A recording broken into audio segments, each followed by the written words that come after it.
할렐루야. 오늘 3부예배에 크신 하나님의 은혜가 예비된 줄 믿습니다. 여러분 많이 힘드시지요? 불볕더위, 가마솥더위, 찜통더위, 어떤 표현을 갖다 붙여도 너무 더운 건 사실인 것 같아요. 밤에는 또 열대야로 인해서 잠 못 이루는 이런 뜨거운 열기가 한반도를 아주 가득 덮고 있는 이 시대를 살아가고 있습니다. 그러나 여러분, 불볕더위도 열대야도 곧 지나가게 될 줄 믿습니다. 추운 겨울 생각하시면서 감사함으로 더위도 잘 받아내세요. 여러분은 지금 지구상에서 가장 시원한 곳에 오신 것쯤은 알고 계시죠? 오늘 이곳에서 우리의 심령을 시원케 하는 말씀의 은혜가 임하게 될 줄 믿습니다. 우리의 지친 육체마저도 예배하는 자에겐 쉼을 얻게 하시고, 그리고 재충전받게 하시는 놀라운 은혜를 예비하십니다. 여러분은 오래전 여름마다 등장했던 이런 기계를 혹시 기억하고 계시나요? 덩어리 얼음을 갈아서 이곳에 갖은 고명을 올려놓고 더위를 달랬던 수동 빙수 기계입니다. 요즘 찾아보기가 힘들죠. 정말 계속해서 더위가 진행되고 있는데 빙수 한 그릇이 생각나는 시대입니다. 여름방학을 맞이하는 어린이들을 위해서 가장 먼저 어린이들을 초대하면서 축제를 벌이는 데가 있지요. 어디입니까? 교회입니다. 교회는 여름 성경학교를 준비하고 방학을 맞이한 어린아이들을 초대하면서 최고의 축제를 벌이거든요. 저는 시골에서 자랐기 때문에 해마다 여름방학이 되면 서울에서 교사 청년들이 성경학교를 얼마나 잘 준비해서 내려오는지 모릅니다. 방학이 되면 그 청년 교사들과 함께 교회에서 수 킬로미터 떨어진 곳까지 큰 북도 메고 작은 북도 메고 탬버린도 준비해서 성경학교 깃발을 들고 아이들을 초대합니다. 그리고 1시간 반 이상 동안 땀을 뻘뻘 흘리면서 그렇게 성경학교를 알리고 와요. 그런데 여러분, 예배당에 도착할 쯤 되면 어린아이들의 긴 줄을 이어가는 그 행렬이 장관입니다. 모두 다 교사들도 땀을 뻘뻘 흘리고 예배당에 도착하면 성도님들이 시원한 빙수를 마련해서 주십니다. 덩어리 얼음을 막 현장에서 갈고요. 지금처럼 변변한 유리 그릇이 있었습니까? 그냥 밥 먹던 스테인리스 그릇에 얼음 가득 채우고 그 위에 수박 몇 조각 넣고 거기에 설탕 한 스푼 쫙 끼얹어주면 그렇게 시원한 게 없지요. 그렇게 달콤한 것이 없습니다. 여름철에 교회에서만 맛볼 수 있는 아주 특별한 특미였습니다. 그러면 빙수 한 그릇에 더위를 달래면 예배가 시작이 됩니다. 찬양도 배우고 율동도 배우고요. 그리고 하나님의 말씀을 얼마나 진지하게 배우는지 모릅니다. 그리고 그날 성경학교가 끝나고 돌아가면 배운 말씀을 암송합니다. 즐겁게 암송하지요. 그 다음날 성경학교 출석하면 암송한 사람들을 손 들게 하고, 그리고 암송하면요 주일 학교에서만 받을 수 있는 특별한 선물을 받았습니다. 그런데 놀라운 것은요, 그렇게 어린아이들이 하나님의 말씀을 배우던 그 모습 그대로일 것 같으나 자라면서 어느새 가르치는 자리에 그들이 서게 되는 것을 봅니다. 한국의 역사를 보면 기독교의 역사가 대단히 중요한 부분 차지하고 있는 거 여러분 아시지요? 대한민국의 역사를 주도하고 바꾸어갔던 영향력들은요 한국의 주일학교 출신들이었다니까요. 그리고 교회에서 하나님의 말씀을 배웠던 사람들이 실제적으로 근대적인 현대적인 이 한국의 역사를 새롭게 바꾸었던 리더십들이었습니다. 아무도 부인할 수 없어요. 여러분, 교회는 도대체 무엇으로 정의될 수 있을까? 교회는 배우고 가르치는 곳으로 정리되어야 합니다. 기독교의 역사는 배우고 가르침의 역사입니다. 배우는 자는 반드시 가르치게 되는 신앙의 전통을 이어가는 것이 바로 기독교의 역사입니다. 아무도 부인할 수 없는 이 현실 앞에서 우리는 기억해야 합니다. 그리스도인은 평생 동안 배우는 자로 살아야 합니다. 그리고 그리스도인은 평생 동안 배운 대로 가르치는 인생을 살아야 합니다. 우리는 오늘날 하나님의 말씀을 잘 배우고 있습니까? 그리고 믿음도 잘 배우고 있습니까? 배웠다면 배운 대로 삶으로 가르쳐야 할 것입니다. 오늘 본문에 보면 정말 인류 역사 가운데 아름다운 인생을 살았던 세 부류의 사람들이지만 결과적으로는 바울과 브리스길라와 아굴라 그리고 아볼로라고 하는 이 네 사람을 통해서 인류 역사가 얼마나 아름답게 단장되었는가를 보여주고 있습니다. 이들의 공통점은 평생 동안 배우고 평생 동안 배운 대로 가르친 데 있었습니다. 기독교 역사 그리고 인류 역사를 아름답게 단장했던 이들을 도대체 어디에 가면 만날 수 있을까? 교회에 가면 만날 수 있어요. 교회에 오면 모두 다 배우고 가르치는 사람으로 살아갈 수 있습니다. 이 일들을 위해서 성경은 얼마나 중요한 인물을 우리에게 부각시키는지 모릅니다. 여러분이 만일 신약 성경을 읽었다면 가장 기억에 남는 사람은 누구였습니까? 아마 모르긴 해도 대부분 사도 바울을 기억하게 될 것입니다. 왜 그럴까요? 사도 바울은 배우고 가르치는 일을 그가 전도 여행을 떠나서 가던 곳곳마다 쉬지 않고 배우고 가르치는 모범을 옮겨놓은 사람이거든요. 이 일을 위해서 그는 세 차례에 나누어서 전도 여행을 떠나잖아요. 바울의 1차 전도 여행, 2차 전도 여행, 그리고 3차 전도 여행이 성경에 기록되어 있습니다. 이 일들을 위해서 그는 계속해서 배우고 가르치는 모범을 통해서 교회를 견고하게 세웠는데요.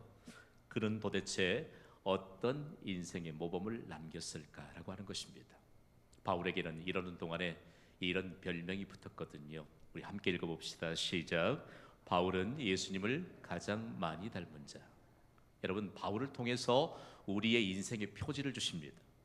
바울이 예수님을 가장 많이 닮은 자라고는 별명을 얻었던 것처럼 우리도 말씀을 부지런히 배우고 배운 대로 가르치는 인생을 살 때 예수님을 가장 많이 닮았던 바울처럼 우리에게 이런 영광스러운 별명이 붙게 되기를 주님의 이름으로 축복합니다.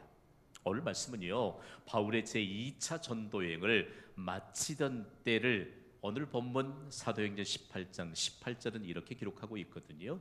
우리 소리 높이 함께 읽습니다. 시작. 바울은 더 여러 날 머물다가 형제들과 작별하고 배 타고 수리아로 떠나갈새 브리스길라와 아굴라도 함께 하더라. 바울이 일찍이 서원에 있었으므로 갱그레아에서 머리를 깎았더라. 오늘 이 본문의 말씀은 대단히 중요한 내용을 우리에게 보여주고 있습니다. 그런데 말씀에 대한 깊이 있는 해석이 필요합니다. 바울이 고린도라고 하는 지방에 교회를 세우고 1년 6개월 동안 그곳에서 말씀을 배우고 가르치는 자들을 계속해서 양육해내잖아요. 그러면서 교회를 견고하게 세웠습니다. 그리고 그가 고린도 교회를 떠날 땐 브리스길라와 아굴라도 함께 떠나게 되었습니다. 그런데 고린도 교회를 떠나서 11km쯤 되는 곳에 있던 갱그레아 항구에서 그가 서원이 있었기 때문에 머리를 깎았다라고 말합니다. 우리의 정서에 좀 볼 수 없는 일이지요. 성경에 등장하는 서원은 도대체 무엇일까요? 하나님을 향한 마음의 결정이요, 서약입니다. 자기 몸을 성별하는 것이죠. 구별하는 것입니다. 그리고 자기 몸을 구별해서 여호와께 드리는 의식이 바로 서원입니다. 그러므로 하나님께 내 몸을 아주 거룩하게 구별해서 하나님께 내 몸을 드립니다 라고 서원하면 그 기간 동안 그 서원한 바를 따라서 맹세한 대로 살아가게 되는 것이죠. 구약성경 민수기 6장에 보면 나실인의 서원이 기록되어 있잖아요. 이것은 하나님 앞에 성별되이 그리고 구별되이 쓰임받기를 원하는 자들이 자원해서 기간을 정하고 그리고 하나님 앞에 이와 같이 귀하게 쓰임받기를 결단하는 내용에 대해서 기록하고 있습니다. 자기 몸을 구별해서 하나님께 드리기 위해선 술을 마시지 않아야 했습니다. 그리고 머리를 깎지 않아야 했습니다. 부정한 집에는 결단코 들어가지 않아야 했습니다. 그러면서 혹은 여러분 짧게는 8일 동안 그리고 한 달 동안 그리고 일정 기간 동안 기간을 정해놓고 그 기간 동안 그렇게 하나님 앞에 구별되게 사는 것이죠. 놀라운 것은요, 하나님께 구별되어 살았던 그 짧은 기간이든지 아니면 다소 긴 기간이든지 하나님 앞에 일평생 동안 구별되이 살아가면서 영원한 인생을 비로소 경험하게 된다는 말씀입니다. 이 말씀은 오늘날 예수 그리스도를 믿고 구원받아 하나님의 백성이 된 우리 모두의 인생의 표지로 주신 것입니다. 제가 여러분에게 질문 드리는 것을 용서하시고, 그러나 동의가 된다면 아멘으로 화답해 주세요. 여러분은 예수 그리스도를 구주로 영접하셨습니까? 이제는 하나님을 위해 구별된 인생으로 나아가는 이 결단이 이미 있었다는 사실을 잊어서는 안 됩니다. 그러면서 오늘 본문이 이렇게 기록하고 있거든요. 바울이 일찍이 서원에 있었으므로라고 말합니다. 그런데 여기에 관한 내용에 대해서, 서원에 관한 내용을 명확하게 밝혀주기 위해서 영어 성경 NIV 버전은 이렇게 번역합니다. 그가 맹세를 했기 때문이다. 하나님 앞에 내가 이렇게 구별되이 어느 기간 동안 살겠습니다라고 서약을 하면 머리도 깎지 않고 길었다고 했잖아요. 그 기간이 끝나면 제사장 앞에 가면 성막문 앞에서 그 서원했던 사람의 머리를 깎습니다. 그리고 그 머리카락을 제단 위에 들여서 태우면서 하나님 앞에 서원했던 그 기간 동안 구별되이 살았던 것을 자랑스럽게 증명해 보이는 그런 시간인 것이죠. 이제 바울이 제2차 전도 여행을 마치고 난 다음에 그 일로 인해서 앞서서 2차 전도 여행을 위해 유럽에 전도를 하기 위해서 바울이 서원했잖아요. 그 기간이 맞춰졌으므로 서원했던 것에 대해서 머리를 깎고 하나님 앞에 잘 감당하게 했던 것을 이제 하나님 앞에 고백하고 감사했던 내용입니다. 그렇다면 바울이 머리를 깎았다라고 하는 것에 대해 우리 조금 생각해 보아야 되잖아요. 두 가지입니다. 하나는 감사입니다. 하나님께서 중병이나 그리고 재난 가운데서 구해 주셨음을 감사했습니다. 바울의 이 서원을 이행하고 나서 머리를 깎고 감사했던 이 믿음의 표본이 오늘 이 시대를 살아가는 우리의 삶에 동일하게 적용이 됩니다. 여러분, 하나님은 우리의 일생 동안 모든 어려움과 환난 가운데서 지켜주실 것을 믿습니다. 이 믿음이 있기 때문에 우리의 삶은 매일 감사이죠. 바울은 이런 과정을 통해서 그가 얼마만큼 매일매일 감사일들이 많았던지 데살로니가 교회를 향해서는 그렇게 선포했잖아요. 항상 기뻐하라, 쉬지 말고 기도하라, 범사에 감사하라. 그러므로 우리가 예수 그리스도를 믿고 구별된 하나님의 백성으로 살아가는 것이 얼마나 중요한가를 그런 머리를 깎고 서원했던 것을 기억하면서 이렇게 자신의 모든 것을 다시 한번 감사했던 것을 통해서 우리에게 영원한 믿음의 표지를 보여준 것입니다. 다음으로는 헌신입니다. 바울에게 주어진 사역에 대해서 절대적으로 헌신하게 했음을 실상은 감사하게 한 것이죠. 그러면 왜 감사와 헌신을 구별했느냐? 이 헌신은 그때만 소용이 있는 것이 아니라 일평생 동안 복음 사역을 위해서 헌신하겠다고 하는 헌신의 연속이었다는 말씀입니다. 여러분, 우리가 인생을 살기에도 버거운 일이 많잖아요. 우리의 인생 만만치 않습니다. 그러나 예수 그리스도를 믿는 그리스도인들에겐 하나님이 여전히 우리를 모든 위험에서 구해 주시고 특별한 보호하심을 통해서 승리케 하실 것을 여러분 믿으시기 바랍니다. 그게 감사지요. 그러면서 우리에게 내가 예수 그리스도를 믿는 믿음으로 살았더니 하나님이 이처럼 나를 돌보셨다. 그래서 평생 동안 내가 복음을 위해 사는 자로 헌신하게 되는 이런 헌신을 재확인할 수 있는 시간이었다는 말씀입니다. 그래서 여러분, 바울에게는 남다른 자신의 경험으로 말미암은 자신이 배운 바대로 가르쳤더니 배운 바대로 가르치는 사람들이 계속해서 양육되는 것을 보고 그는 그가 전도 여행을 떠나서 곳곳에 배우고 가르치는 모범을 세웠던 자들이 그렇게 성장하는 것을 보면서 이런 확신을 가졌습니다. 바울의 서신서인 디모데후서 2장 2절 말씀을 우리 함께 읽습니다. 시작. 또 내가 많은 증인 앞에서 내게 들은 바를 충성된 사람들에게 부탁하라. 그들이 또 다른 사람들을 가르칠 수 있으리라. 아멘. 여러분, 우리는 배우는 사람들입니다. 그리고 배운 대로 가르치는 사람들입니다. 우리를 통해서 믿음을 배우잖아요. 우리를 통해서 예수 그리스도를 배우잖아요. 우리의 삶을 통해서 교회가 무엇인지, 그리고 우리에게 주어진 이 인생을 얼마나 복되게 사는 것이 어떤 일들인가를 배우게 됩니다. 그러면서 바울은 그의 이와 같은 삶을 통해서 교회의 새로운 역사를 세웠던 것입니다. 바울로부터 세워진 교회의 역사는 오늘 이 시대를 살아가는 우리에게 교회를 어떻게 세울 것인가 라고 하는 것에 대해서 중요한 표본이 됩니다. 먼저 교회는 하나님을 향한 감사와 헌신 위에 세워집니다. 오늘 여러분 어쩌면 폐쇄적인 질문을 드리는 것을 용서하세요. 그러나 대답은 하나밖에 없어요. 동의가 되면 아멘 하시면 돼요. 여러분, 우리가 섬기는 경신교회는 누군가의 감사와 헌신을 통해서 아주 건강하고 그리고 모범적으로 세워지는 교회인 것을 믿습니까? 이제는 모든 성도들이 함께 감사와 헌신으로 하나님의 교회를 세워야 합니다. 하나님의 교회를 감사와 헌신으로 세우면 우리의 가정을 하나님께서 든든하게 세워주실 줄 믿습니다. 우리의 인생을 하나님이 든든하게 세워주실 것을 믿습니다. 교회는 감사와 헌신으로 세우는 자를 복받게 하는 축복의 기관입니다. 주님 오실 때까지 이 일은 계속되거든요. 여러분, 우리의 사정을 돌아보면서 우리에게 섬기도록 주신 교회를 향해 여러분이 감사와 그리고 헌신으로 교회를 세우십시오. 여러분에게 반드시 합당한 복을 주실 줄 믿습니다. 그러면서 바울을 보니까 섬길 수 있는 교회를 주신 하나님께 감사하는 이 믿음이, 이 중심이 바울에게 있습니다. 바울이 가르칠 때 처음부터 마지막까지 교회입니다. 그리고 바울이 계속적으로 당부하는 것도 교회를 감사와 헌신으로 세우라는 당부입니다. 바울이 갔던 곳곳마다 이처럼 교회에 영향력 있는 인물들이 만들어졌잖아요. 그러면서 그들과 함께 헤어지면서 얼마나 그 헤어지기 위한 과정이 어려웠던지, 함께 감사와 헌신으로 교회를 세운 자들은요, 여러분 얼마나 끈끈한 정과 그리고 관계가 형성되는지 몰라요. 잠시 후에 보겠지만 서로 껴안고 그래도 처음부터 마지막까지 교회를 감사와 헌신으로 잘 세우라 라고 하면서 눈물로 설교하고 눈물로 기도하고 했거든요.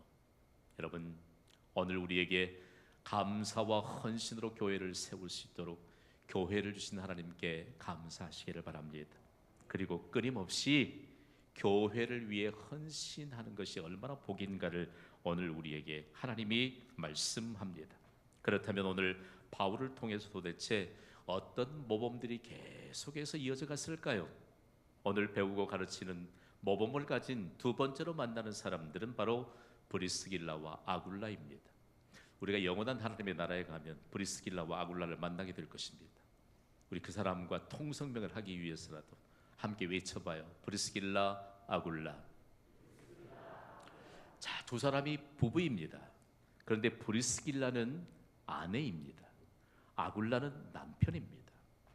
브리스길라는 당시 로마 제국이 세계를 지배하고 있을 때 로마의 귀족 가문의 출신입니다. 그런데 아굴라는 로마에서 살고 있는 유대인입니다. 당시의 배경을 보면 로마 제국에서 입장에서 보면 유대인이었던 아굴라는 로마 제국의 노예 신분을 가지고 살았다는 말입니다. 그런데 어떻게 로마 제국의 귀족 출신의 여인과 노예 신분을 가지고 있었던 아굴라가 부부가 될 수 있느냐? 대단히 중요한 내용입니다. 저는 로마를 방문하면서 현장에서 이 귀중한 일에 대한 해답을 얻을 수 있었습니다. 로마 제국이 세계를 지배하면서 여러 나라를 그들의 식민지를 삼고 포로로 많이 데려오잖아요. 그런데 로마 제국의 남자들이 포로로 데려온 다른 나라의 지배국가의 사람들을 사람 취급을 하지 않습니다. 이런 것을 바라보면서 로마 제국의 부인들, 특별히 귀 부인들로부터 로마 제국의 남자들에게 염증을 느끼기 시작합니다. 그러는 가운데 로마에 세워졌던 로마 교회로부터 복음을 전해 듣습니다. 그리고 드러내놓고 신앙생활을 못하기 때문에 숨죽여가면서 그 다음에 누구에게 발각이 되지 않게 되는 이런 상황을 살피면서 비밀리에 로마 교회를 출입하게 됩니다. 그런데 로마 교회를 섬기는 유대인 남자들은 로마 제국의 남자들과 달랐습니다. 하나님을 사랑하던 그들이었기 때문에 하나님을 사랑하듯이 모든 사람들을 사랑하는 그 유대인 남자들을 보면서 로마의 귀족의 부인들이 유대인 남성들을 사모하게 됩니다. 그러면서 그때 당시에 홀로였던 아직 결혼하지 않았던 브리스길라가 유대인 청년인 아굴라에게 시선이 꽂히기 시작합니다. 그리고 두 사람이 썸을 타서 결혼을 해서 부부가 되었습니다. 두 사람이 결혼해서 부부가 될 때 얼마나 많은 고난과 역경이 있었는지 모릅니다. 그러면서 살게 되는데 AD 49년에 글라디오라고 하는 로마 총독이 로마에 살고 있는 모든 유대인들을 다 추방시켜 버립니다. 그때에 아굴라와 브리스길라 부부도 추방을 당해서 유럽에 있는 그리스의 반도에 있었던 고린도로 이주하게 됩니다. 그곳에서 바로 바울을 만납니다. 바울에게 배웁니다. 그리고 바울에게 배운 대로 가르치는 이런 모범을 가진 사람으로 서게 됩니다. 그런데 성경이 놀라운 정보 하나를 주잖아요. 브리스길라와 아굴라 부부는 천막을 만드는 사람들이었다. 그리고 바울도 천막을 만드는 사람들이었다. 그래서 두 사람의 업종이 똑같았다고 말합니다. 그래서 바울은 천막을 만들어서 팔아서 얻은 수익금으로 계속해서 복음을 전했고요. 바울을 만났던 브리스길라와 아굴라도 천막을 만들어서 판 수익금으로 복음을 전하는 동역자가 된 것입니다. 당시의 천막은요, 요즘처럼 그냥 레저용 천막이 아닙니다. 당시에는 여행객들에게는 천막이 필수였어요. 항상 이 짐승의 등에 천막, 이동용 천막을 싣고 다녀야만 그때 당시에 여관을 찾는다는 것은 어려운 일입니다.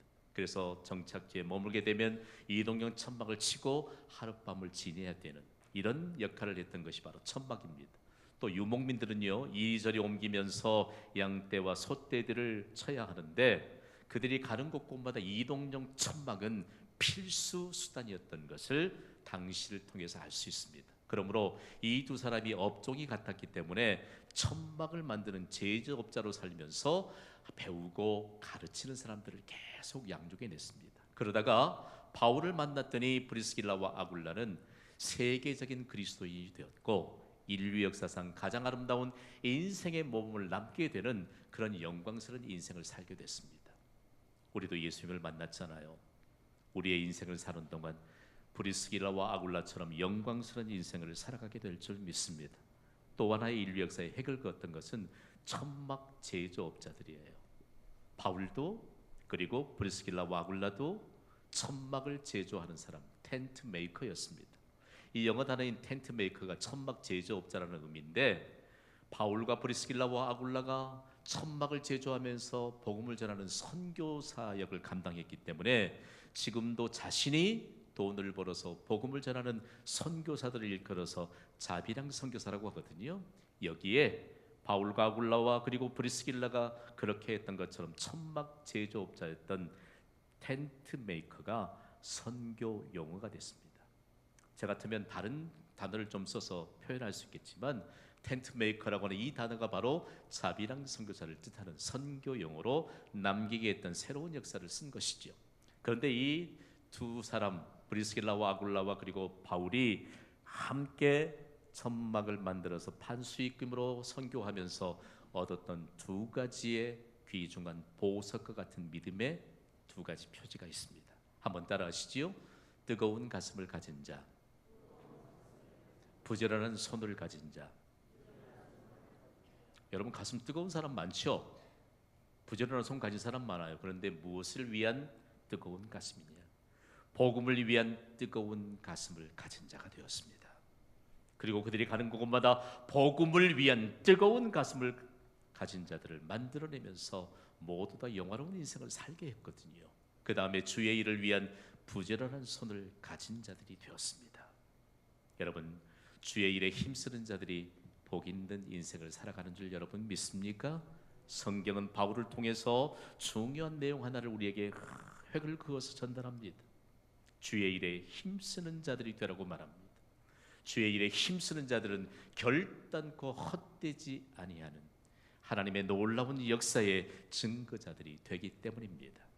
오늘도 우리가 말씀을 봤는데 바울이 브리스길라와 아굴라를 그렇게 배우고 가르치는 사람으로 세웠더니 그들이 그런 복된 인생을 살았구나. 복음을 위한 뜨거운 가슴을 가지고 그리고 주님을 위한 부지런한 손을 가지면서 일생을 살아가면서 그런 역사를 남기게 되었다라고 하는 사실들을 우리에게 가르쳐주고 있다는 말씀입니다. 이제 1년 6개월을 머물렀던 고린도에서 바울과 브리스길라와 아굴라가 떠납니다. 그리고 브리스길라와 아굴라는 당시의 아시아 지역의 최대 도시였던 에베소에 두 사람을 남겨두고 자신은 예루살렘 교회에 올라갔다가 그리고 자신을 파송해 주었던 수리아 안디옥 교회를 들렀다가 그리고 또 다른 선교지를 돌아서 다시 만나게 되는데, 오늘 본문에는 몇 구절로 짧게 정리가 됐지만 무려 2000km를 순회했던 과정이었습니다. 그런데 이 과정 가운데 어떤 일이 있었을까요? 바울에게 배우고 가르치는 모범을 배웠던 브리스길라와 아굴라가 정말 바울처럼 동일하게 배우고 가르치는 이 역사의 증거를 갖는 기회를 만들었다는 것입니다. 에베소의 회당에서 아주 당시에 뛰어난 학자 한 사람이 에베소에 출연했습니다. 알렉산드리아라고 하면 지금은 이집트의 항구 도시입니다만 당시에는 세계 3대 도시 중에 하나였잖아요. 그곳은 학문이 발달했기 때문에 그곳에서 가장 저명했던 사람들이 여러 지역을 순회하면서 강론을 했는데 이 사람이 아볼로입니다. 그런데 이 사람은 자신의 뛰어난 학문과 함께 더불어서 무엇을 가르쳤느냐? 하나님의 말씀을 가르쳤습니다. 오늘 우리가 세 번째로 만나는 사람이 바로 아볼로입니다. 오늘 보면 사도행전 18장 24절은 아볼로를 이렇게 소개합니다. 우리 함께 읽어볼까요? 시작. 알렉산드리아에서 아볼로라 하는 유대인이 에베소에 이르니 이 사람은 언변이 좋고 성경에 능통한 자라. 보세요. 이 사람을 당시의 입장에서 보면 이보다 더 화려하게 소개할 방법이 없습니다. 이 사람은 언변이 좋다라고 하는 것은요, 학식도 뛰어나고 거침없이 모든 것을 가르쳐낼 수 있는 영향력을 지닌 사람이라는 것입니다. 그런데 성경에도 능통했다고 말합니다. 그러면서 아볼로가 과연 어떤 역사를 남겼을까? 저는 아볼로를 연구하다가 정말 기가 막힌 상황들 하나를 발견했습니다. 아볼로가 이런 평가를 받았거든요. 아볼로는 하나님이 자신에게 주신 것, 그리고 자신에게 있는 이런 열심을 조화시켰는데 바로 이런 사람을 하나님이 사용하신다는 사실들을 만방에 선포했던 하나님의 메시지였습니다. 하나님은 내게 있는 것과 열심을 조화시킨 자를 사용하신다는 것을 증거한 것이지요. 여러분, 여러분에게 뛰어난 재능을 주신 분도 하나님이심을 믿습니까? 여러분에게 물질을 주신 분도 하나님이심을 믿습니까? 여러분에게 건강을 주신 분도 하나님이심을 믿습니까? 여러분에게 다른 사람과 다른 아주 이 고품격과 그리고 그야말로 다른 사람의 추종을 불허할 만한 인품을 주신 분도 하나님이신 줄 믿습니까? 이것을 조화시켜서 그리고 하나님의 목적을 향해 나아갈 수 있는 자를 하나님이 사용하신다는 사실입니다. 그런데 여러분, 그에게 있어서 한 가지 단점이 아닌, 그가 하나님의 말씀을 가르쳤지만 반쪽만 가르치는 이런 모습을 안타깝게도 오늘 본문 사도행전 18장 25절은 이렇게 증거합니다. 우리 함께 읽습니다. 시작. 그가 일찍이 주의 도를 배워 열심으로 예수에 관한 것을 자세히 말하며 가르치나 요한의 세례만 알따름이라. 아멘. 자, 보십시오. 아볼로도 배웠습니다. 그리고 배운 대로 가르쳤거든요. 이것이 유대인들의 삶의 공식입니다. 바울도 배웠고 가르쳤고, 그리고 아볼로도 배웠고 가르쳤습니다. 근데 무엇이 도대체 문제일까요? 요한의 세례만 알따름이라고 했는데, 이 구체적으로 요한의 세례만 알따름이었던 이 아볼로에 대해서 이렇게 증거하면서 우리에게 깊은 생각 하나를 남겨줍니다. 그가 언변이 좋고 성경에 능통한 사람이었다. 그리고 배우고 가르치는 사람이었는데 무엇에 문제가 있을까? 성경에 능통한 자라고 하는 부분입니다. 제가 성경에 능통한 자라고 말할 것입니다. 여러분은 구약 성경에 능통한 자라고 말해주세요. 성경에 능통한 자라. 중요합니다. 자, 성경의 전체 주제는 예수 그리스도이십니다. 구약 성경의 주제는 오실 예수님입니다. 신약 성경의 주제는 오신 예수님입니다. 그러므로 성경 전체의 주제는 예수님이신 것이죠. 그런데 요한의 세례만 알고 있다라고 말합니다. 요한의 세례는 무엇일까요? 우리 다 함께 선포하며 읽어보겠습니다. 시작. 회개하라, 천국이 가까웠느니라. 아멘. 요한의 세례는 회개의 세례입니다. 회개하면 그 다음에 어떤 과정이 이어져야 되지요? 회개하면 예수 그리스도를 구주로 영접해야 합니다. 여러분은 회개하셨습니까? 회개한 이후에 예수 그리스도를 구주로 영접하셨습니까? 그러면 성령께서 여러분 안에 들어가셔서 성령께서 우리가 할 수 없는 일들을 우리의 인생을 사는 동안 이룰 수 있도록 은혜를 베푸심을 믿으시면 아멘 하시기 바랍니다. 오늘 우리에게 아직 요한의 세례만 알고 있는 아볼로처럼 우리가 오실 예수님에 대해서만 알고 있다면 이제는 오셔서 우리의 죄를 대신 십자가에서 담당하시고 그리고 부활하셔서 우리에게 늘 함께 하시겠다고 약속하시며 다시 오실 것을 약속하신 예수 그리스도를 믿는 믿음으로 말미암아 내 안에 계신 성령께서 성령의 능력을 베푸시면서 은혜를 베푸시는 가운데 살아가는 인생임을 확인하시기를 주님의 이름으로 축복합니다. 우리에게 요한의 세례가 있다면 성령 세례는 없습니다. 우리에게 요한의 세례가 있다면 불세례는 없습니다. 회개하고 예수 그리스도를 구주로 영접한 자에겐 성령 세례가 임하여 우리가 할 수 없는 일들을 이룰 수 있게 하시는, 불가능을 가능케 하시는 하나님의 능력이 나타납니다. 이것을 증명해낼 수 있는 곳이 교회인 줄 믿으시기 바랍니다. 그래서 교회에서 배우면 배운 대로 가르치는 인생을 살아가는 것입니다. 저는 혼자 힘으로 열심히 살아가는 사람을 많이 봤습니다. 이전엔 믿음이 좀 좋았잖아요. 그건 요한의 세례에 불과합니다. 내가 회개하고 예수 그리스도를 구주로 영접하면 나를 주도해 가시는 분은 내가 아니요 성령 하나님이신 줄 믿으시기 바랍니다. 그분을 의지하고 나아가면 바울처럼 브리스길라와 아굴라처럼 그리고 아볼로처럼 실제적인 하나님의 역사의 주역이 된다는 말씀입니다. 그런데 여러분, 얼마나 중요한 일들을 우리가 오늘 본문에서 겪어야 될까? 반쪽 복음을 가졌던 아볼로가 아주 열심히 가르치거든요. 그 대목을 오늘 본문인 26절은 이렇게 증거합니다. 함께 읽어볼까요? 시작. 그가 회당에서 담대히 말하기 시작하거늘 브리스길라와 아굴라가 듣고 데려다가 하나님의 도를 더 정확하게 풀어 이르더라. 아멘. 아멘. 아볼로는 뛰어난 학자였다니까요.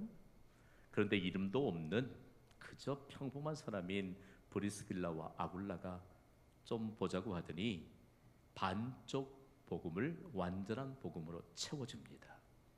그랬더니 어떤 결과가 있을까라고 하는 사실인데요. 아볼로가 이때로부터 시작해서 가는 곳곳마다 수많은 사람들에게 유익을 주는 사람으로 변모됩니다. 볼까요? 어떤 일을 감당했는지. 고린도전서 3장 6절은 바울과 이 동역의 관계를 갖던 아볼로를 이렇게 증거합니다. 읽습니다. 시작. 나는 심었고 아볼로는 물을 주었으되 오직 하나님께서 자라나게 하셨나니. 아멘. 여러분, 예배는 거대한 제자 훈련장입니다. 우리 똑같이 배웁니다.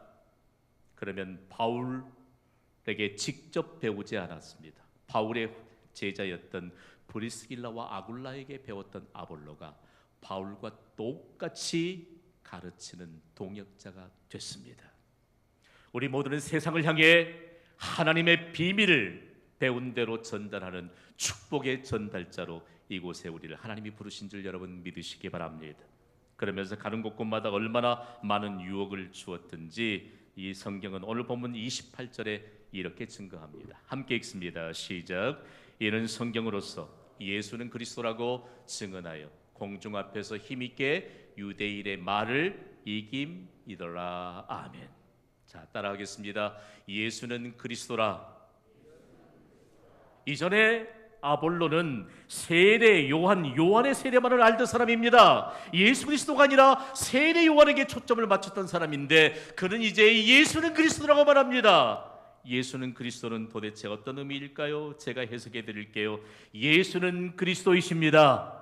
이 말씀은 예수는 온 세상의 해답이십니다. 예수 그리스도는 우리 인생의 해답이십니다.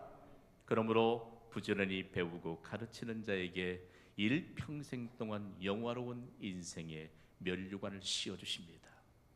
우리 교회에는 이런 모범을 가진 분들이 많아요. 그 가운데 대표적인 한 분을 소개하려고 합니다. 제가 부교육자 시절에 우리 이형령 장로님은 그 교회 장로님으로 섬기셨거든요. 그때도 겸손하게 배우는 자이셨습니다. 경신교회를 함께 섬기면서 지금까지도 주일 예배, 수요 예배, 공적인 예배 하물며 한 번도 빠지지 않는 새벽 기도에도 겸손하게 배우십니다. 그리고 겸손하게 삶으로 가르치십니다. 우리 교회 소망인 줄 믿습니다. 우리에게 필요한 것은요, 바울에게 배웠던 브리스길라와 아굴라, 그리고 브리스길라와 아굴라는 또 아볼로에게 가르쳤고, 이 아름다운 모범이 가장 아름다운 인생의 역사를 세우게 되는 하나님의 축복의 증거가 되었습니다. 오늘 배우셨습니까? 배운 바대로 누구에게 어떻게 삶으로 가르치시겠습니까? 이 말씀을 가슴에 새긴 자마다 일평생 동안 하나님의 장엄한 역사의 주역이 될 줄 믿습니다. 이런 교회, 이런 성도들이 되시기를 주님의 이름으로 축원합니다.